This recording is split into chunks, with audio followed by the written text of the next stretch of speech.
చంద్రబాబు నాయుడు గారి అసమర్థత ఆర్థిక నిర్వహణకు ఇది సాక్ష్యం కాదా అని అడుగుతా ఉన్నా. మరి సొంత ఆదాయాల విషయంలో రాష్ట్రాలతో పోల్చిన లేదా కేంద్ర ప్రభుత్వానికి సంబంధించిన ఆదాయాలు చూస్తే 9.64% పురోగతి. కేంద్ర ప్రభుత్వానికి సంబంధించిన ఆదాయాలు చూస్తే 9.64% పురోగతి. వెరస్ మన రాష్ట్ర పురోగతి 1.97%. మన రాష్ట్రానికి సంబంధించిన పురోగతి అన్ని రాష్ట్రాలతో పోలిస్తే మన రాష్ట్రం దిగువన 23 రాష్ట్రాల్లో 22వ స్థానం దిగువన ఉన్నాం. దాదాపుల్లో మిగతా రాష్ట్రాల కనీసం దరిదాపుల్లో కూడా లేవు. కానీ చంద్రబాబు నాయుడు గారు ఏమంటారు, వృద్ధి రేట్లో మాత్రం జిఎస్టిపి గ్రోత్ రేట్ వృద్ధి రేట్లో మాత్రం దూసుకుపోతున్నాము, దేశం కన్నా ఇంకా మనమే పై స్థానంలో ఉన్నాము. ఏమంటాడు 2024-25లో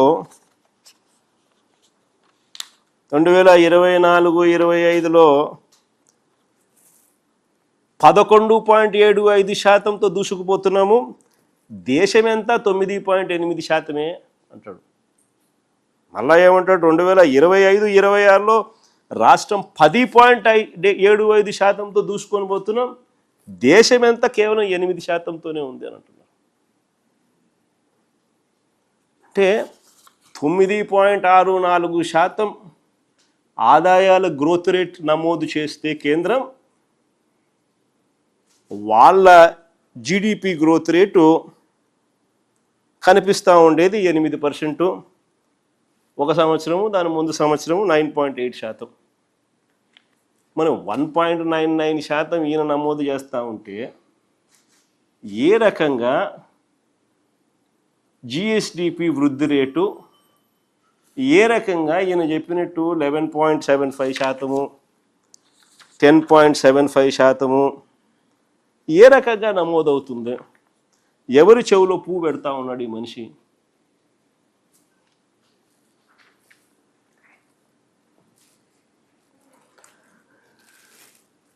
అసలు చంద్రబాబు నాయుడు గారి పాలనలో రాష్ట్రానికి ఆదాయాలు రావడంలా, రాష్ట్రానికి వచ్చే ఆదాయాలు తగ్గుముఖంలో ఉన్నాయి. పెరుగుదల అనేది మిగతా రాష్ట్రాలతో పోలిస్తే మనం ఎందుకు పెరగడంలా? కారణం రాష్ట్రానికి సంబంధించిన ఆదాయాలు రాష్ట్రానికి రావడంలా.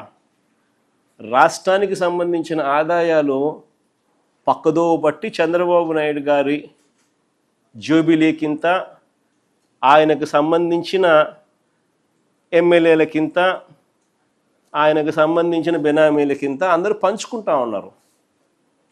దోచుకో పంచుకో తినుకో అన్నట్టుగా. రాష్ట్రానికి సంబంధించిన ఆదాయాలు ఇసుక తీసుకున్నా, మట్టి తీసుకున్నా, సిలికా తీసుకున్నా, లాటరైట్ తీసుకున్నా, గ్రనైట్ తీసుకున్నా, లిక్కర్ మాఫియా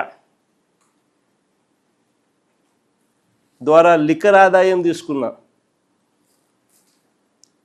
లేదా ప్రభుత్వ భూములు ఎడాపెడా నచ్చిన వారికి నచ్చిన రేటుకు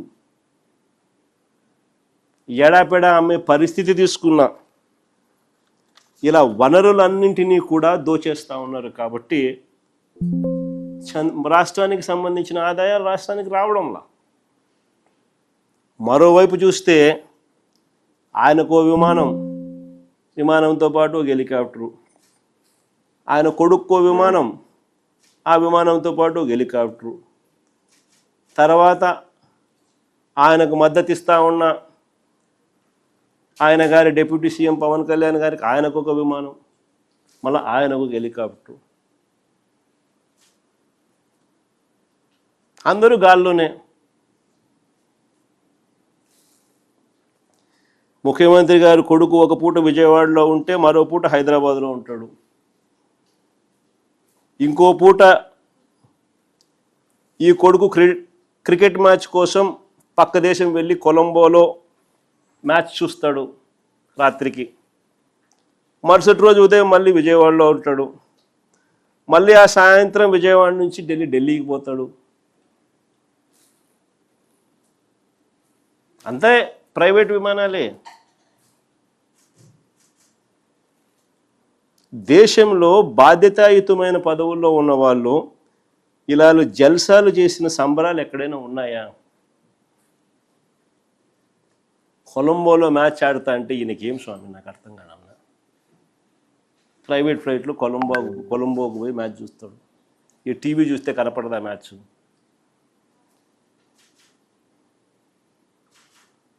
సరే, క్రికెట్ అభిమానివే అనుకో, టీవీ చూస్తే కనపడదా? నేను కూడా నిన్న టీవీలోనే చూసిన మ్యాచ్.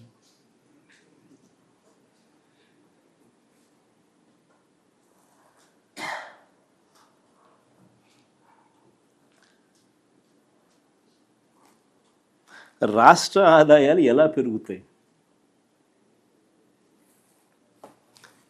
ఇక రాష్ట్ర అప్పుల విషయంలోకి వస్తే మళ్ళీ అవే గోబెల్స్ ప్రచారాలు. చంద్రబాబు నాయుడు గారి నైజం నిజంగా కుక్కతోక వంకరే. అంటే ఎన్నిసార్లు మనము చెప్పినా కూడా, ఎందుకయ్యా అబద్ధాలు చెప్తావు, వాస్తవాలు ఇవి, ఇదిగో వాస్తవాలు అని మనం ఎన్నిసార్లు ప్రజెంటేషన్ ఇచ్చినా, ఎన్నిసార్లు మనం సాక్ష్యాలు ఆధారాలతో సహా చెప్పినప్పటికీ కూడా అవే గోబెల్స్ ప్రచారాలు, అవే అబద్ధాలు రిపీటెడ్గా. కుక్కతోక కూడా ఎప్పుడైనా మీరు గమనించే ఉంటారు. దాన్ని కరెక్ట్ చేయడానికి నువ్వు ఇటు చేయండి, అది మళ్ళీ ఆయనకి వెళ్ళిపోతుంది. అందుకనే సామెత కూడా అంటారు కుక్కతోక వంకర అని. చంద్రబాబు నాయుడు గారి నైజం కూడా కరెక్ట్గా అంతే. మొన్నటి బడ్జెట్ ప్రసంగంలో కూడా ఏకంగా 9.74 లక్షల కోట్లు అప్పులు మేము మిగిల్చామంటారు. బడ్జెట్ ప్రసంగంలో వీళ్ళన్న మాటలు అసలు నిజాలేంటో తెలుస్తాయని, రాష్ట్రానికి సంబంధించిన అప్పులు ఎంతుంటాయో రాష్ట్ర ప్రజలకు ఎక్కడ తెలిసిపోతుందేమోనని ఏకంగా బడ్జెట్ పేపర్స్లో అప్పులకు సంబంధించిన టేబుల్ వాల్యూమ్ నెంబర్ 6 ఈ బుక్లో ఉంటుంది. వాల్యూమ్ నెంబర్ 6 బుక్లో దీనికి సంబంధించిన టేబుల్ పూర్తిగా ఎత్తేసినారు, కనపడదు. ఇది ఎప్పుడు జరగదు మామూలుగా. నేను ఆశ్చర్యంగా చంద్రబాబు నాయుడు గారిని ఒకటే అడుగుతా, అయ్యా చంద్రబాబు నాయుడు గారు, ఇక్కడ దాచిపెట్టవచ్చు కానీ మీరు ప్రజెంట్ చేసిన చంద్రబాబు నాయుడు గారు ప్రజెంట్ చేసిన మీ తొలి బడ్జెట్, అప్పటికింకా ఇంత తెలివితేటలు ముదర్రా. ఈయన ప్రజెంట్ చేసిన 2024-25 బడ్జెట్ డాక్యుమెంట్స్లో క్లియర్గా అప్పు ఎంత ఉంది అని, రాష్ట్రానికి సంబంధించిన అప్పులు ఎంత ఉన్నాయని చెప్పి రాసినాడు. పోనీ కాంప్ట్రోలర్ అండ్ ఆడిట్ జనరల్ వాళ్ళు 23-24 లెక్కల్లో కనిపిస్తుంది. వాళ్ళు 23-24 లెక్కలు మరుసటి సంవత్సరం ఇస్తారు. 23-24కు సంబంధించిన లెక్కలు 24-25లో వాళ్ళు రిలీజ్ చేస్తారు. లెక్కలు, ఆడిటెడ్ లెక్కలు. ఆ లెక్కలు చూసినా కనిపిస్తుంది. చంద్రబాబు నాయుడు గారు ప్రవేశపెట్టిన 24-25 మొట్టమొదటి సంవత్సరం ఆయన ప్రవేశపెట్టిన బడ్జెట్ చూసినా కనిపిస్తుంది. దాంట్లో రాష్ట్రానికి ఎన్ని అప్పులు ఉన్నాయి, ఎవరి హయాంలో ఎంత అప్పు చేశారు అని చెప్పి క్లియర్ కట్గా టేబుల్స్లోనే ఉన్నాయి. 2014 వరకు ఇది బడ్జెట్ డాక్యుమెంట్ క్లియర్ కట్గా మీకు అందరికీ కనిపించే విధంగా చూపిస్తూ ఉన్నాం. Page number 14, page number 16 budget document 24-25 Chandrababu Naidu గారు మొదటి సంవత్సరానికి సంబంధించి చూస్తే ఇక్కడ మీరు గమనిస్తే 2018 మన హయాం చివరికి అంటే 2023-24కు సంబంధించి చూస్తే పబ్లిక్ డెట్ అవుట్ స్టాండింగ్ 4,91,734 కనిపిస్తుంది. తర్వాత గవర్నమెంట్ గ్యారంటీస్ అవుట్ స్టాండింగ్ అనేది పేజ్ నెంబర్ 16లో కూడా 23-24లో మరో 1,54,797 కోట్లు కనిపిస్తుంది.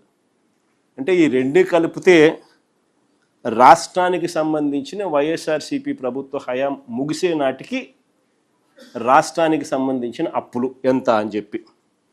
సిమిలర్లీ చంద్రబాబు నాయుడు గారి హయాం ముగిసే నాటికి, అంటే వైఎస్ఆర్సీపీ అధికారంలోకి వచ్చే నాటికి, చంద్రబాబు నాయుడు గారి హయాం ముగిసే నాటికి చంద్రబాబు నాయుడు గారి హయాంలో రాష్ట్రానికి సంబంధించిన అప్పులు ఎంత అని చెప్పి అవి కూడా రాస్తారు. 2018-19కి సంబంధించి పబ్లిక్ డెట్ అవుట్ స్టాండింగ్ 2,57,000 చిల్లర కోట్లు అక్కడ కనిపిస్తుంది. పేజ్ నెంబర్ 14లో గవర్నమెంట్ గ్యారంటీస్ అవుట్ స్టాండింగ్లో 2018-19కి సంబంధించి 55,508 కోట్లు ఇక్కడ కనిపిస్తుంది. ఈ రెండు యాడ్ చేస్తే చంద్రబాబు నాయుడు గారి హయాంలో వైఎస్ఆర్సీపీ ప్రభుత్వం రాకమునుపు 3,90,247 కోట్లకు చంద్రబాబు నాయుడు గారి హయాంలోనే అప్పులున్నాయి. చంద్రబాబు నాయుడు గారు ఇదే విధంగా కింద కాగ్ లెక్కలు చూసినా కూడా ఇదే విషయాలే మీకు కనిపిస్తాయి. 2023-24లో ఒక 3,000-4,000 కొంచెం తక్కువ కనిపిస్తుంది. బట్ అదర్వైజ్ కాగ్ లెక్కలు కూడా అవే కనిపిస్తూ ఉన్నాయి. వైఎస్ఆర్సీపీ హయాంలో ఎంత అప్పులు జరిగినాయి, చంద్రబాబు హయాంలో ఎంత అప్పులు. 2014 వరకు రాష్ట్ర విభజన తర్వాత అన్ని రకాల అప్పులు చూస్తే రాష్ట్రానికి ఉన్న అప్పులు 1,40,717 కోట్లు. ఈ అప్పు కాస్త చంద్రబాబు నాయుడు గారు దిగిపోయే నాటికి 3,90,217 కోట్లకు ఎగబాకింది. అంటే చంద్రబాబు నాయుడు గారి హయాంలో 2014-19 మధ్య 2,49,350 కోట్లు ఆయన అప్పు చేసినాడు. కంపౌండెడ్ యాన్యువల్ గ్రోత్ రేట్ ఎంత అని చెప్పి చూస్తే 22.63%, 22.63% కంపౌండెడ్ యాన్యువల్ గ్రోత్ రేట్తో ఆయన అప్పు చేశాడు. ఇక మా హయాంలో చంద్రబాబు నాయుడు గారు ఎండింగ్ పాయింట్ 3,90,247 కోట్లు అక్కడి నుంచి మేము స్టార్ట్ అయితే మా హయాంలో అది కాస్త 7,21,917 అన్ని రకాల అప్పులు లెక్కేసుకుంటే అంటే క్లియర్ కట్గా రాసినారు చూడండి. 4 లక్షల అక్కడ క్లియర్గా రాసినారు చూడండి. Public debt and public account, direct government debt, రాష్ట్రానికి సంబంధించిన బైఫర్కేషన్ నాడు 1,18,000. 31 మార్చ్ 2019 అంటే చంద్రబాబు నాయుడు గారు అధికారంలోకి దిగే నాటికి 2,57,000 కోట్లు. 31 మార్చ్ 2024 4,91,000 పోయింది. దానికి అడిషనల్గా మళ్ళీ state government debt and state government guaranteed debt, ఈ రెండు కూడా కలుపుకుంటే 1,18,000 కాస్త స్టేట్ బైఫర్కేషన్ నాటికి 1,32,000 ఉన్నట్టు. 31 మార్చ్ 2019కు 3,13,000 చంద్రబాబు నాయుడు గారి గవర్నమెంట్ చివరి నాటికి ఉన్నట్టు. మా గవర్నమెంట్లో చివరి నాటికి 6,46,531 కోట్లకు ఉన్నట్టు.